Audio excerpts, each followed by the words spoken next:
QR code ని కనిపెట్టిన వ్యక్తి ఒక మేధావి.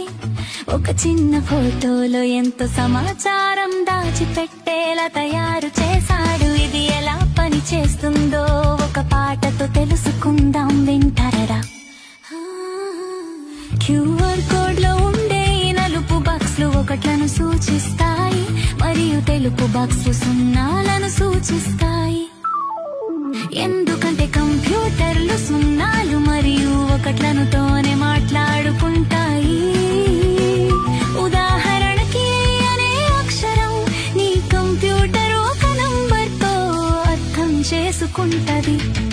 ఇలా మొత్తం డేటా ఈ బాక్స్